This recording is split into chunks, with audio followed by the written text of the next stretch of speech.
అలాంటి ఒకటే కాదు, మొన్నే మీరు చూశారు కోడికత్తి, ఆడు పాపం ఏడుస్తున్నాడు ఇప్పుడు కూడా.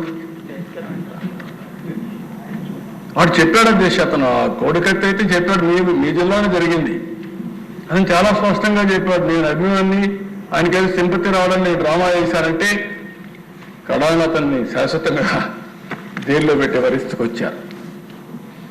రెండో దిశ అదే మరి ఇంకొక పక్కన మీరు చూస్తే ఇక్కడ గులకరాయి.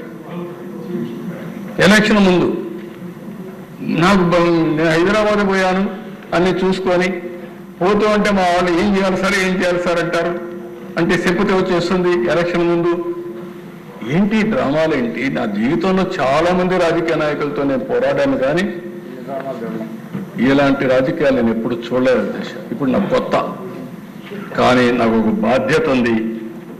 రాజకీయ ముసుగులో నేరస్తులు కావాలని నేరాలు చేస్తే రాజకీయ ముసుగు తీసి నేరస్తులుగా ట్రీట్ చేసి రాష్ట్రానికి రక్షణ కల్పిస్తా, లా అండ్ ఆర్డర్ మెయింటైన్ చేస్తా.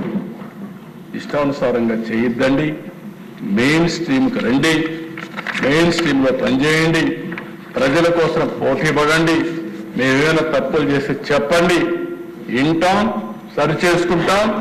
కానీ ఇష్టానుసారంగా మీ ఇష్టంగా చేయాలంటే మాత్రం మీ ఆటలో సాగనేమని ఈ అసెంబ్లీ సాక్షిగా మరొకసారి చెప్తున్నాను అధ్యక్ష.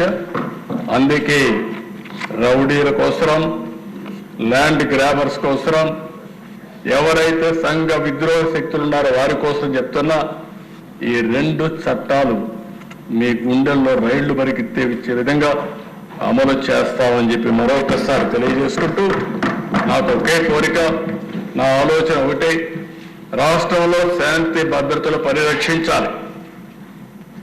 ఏ మారుమూల ప్రాంతంలో సరే ఎవరైనా తప్పు చేయాలంటే భయపడే పరిస్థితి ఉండాలి.